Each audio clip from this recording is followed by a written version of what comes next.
Hello there, 22nd of October 2015, Dan here from Essex, United Kingdom. So what we have here is a homegrown Black Panther watermelon. Strange shape, but that's because of the way it was positioned in the pot. And here we have a homegrown bottle gourd. You have probably seen these in Asian shops. You can make desserts out of these, dishes, stir fries, very versatile vegetable. I suppose you could say it's similar to a marrow. So what you do with these is you can keep them a while, you can dry them. The tribes have used these as water bottles. You can make nice ornaments out of these. You can save the seeds for next year. And people have been known to make some quite interesting instruments out of them. Yeah, and a quince.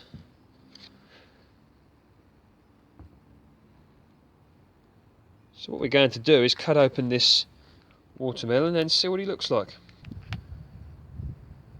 So there we go, that's the homegrown watermelon.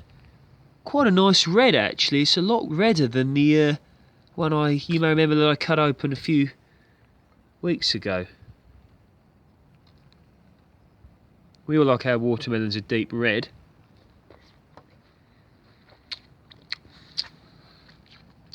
Now, that is very sweet. Certainly benefited from being left on the plant that bit longer. Now, of course, watermelons like a lot of sun, which is why they're typically not grown in the UK.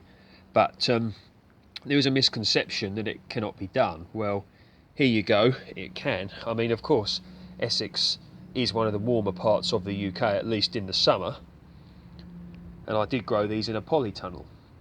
But I'm urging people to have a go at growing stuff that's a little bit different, because it's quite satisfying when you manage to do it. I mean, look at that lovely flesh on that watermelon. So basically what I've learned is, yes, it can be done, but now I've got the polytunnel up and running, I'm going to put these in a lot earlier next year. I'm going to try some different varieties of melons.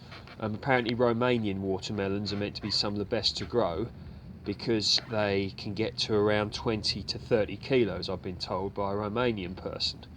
Obviously they're probably fertilising them, I should imagine, maybe artificially to get them this size, I don't know, but if that's the case I'm not prepared to do that. But I will be trying my hardest to create some rather large watermelons next year. So definitely, if you can, be willing to try different things. Just make sure that you educate yourself thoroughly first, and you do all that you can to guarantee success. Of course, in the case of a watermelon, polytunnel was brilliant.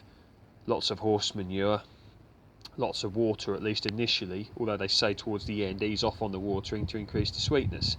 So I'm going to get them in early as possible next year, maybe March in the tunnel with a bit of protection, and then hopefully they can absorb the strong sun.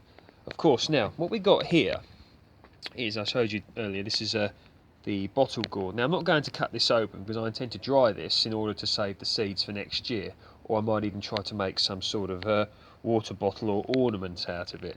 So once again, with regards to growing these, I found that growing these in the polytunnel didn't help at all. In fact, it was a hindrance, because the plants seemed to go absolutely mad in there and produce loads of foliage, and the subsequent gourds from the polytunnel rotted very quickly on the plant. So next year I will be growing these outside in the garden like a marrow sort of thing. But they are very vigorous indeed if grown in the polytunnel, and for me they weren't a success in there. But out in the garden, this is what I managed to produce.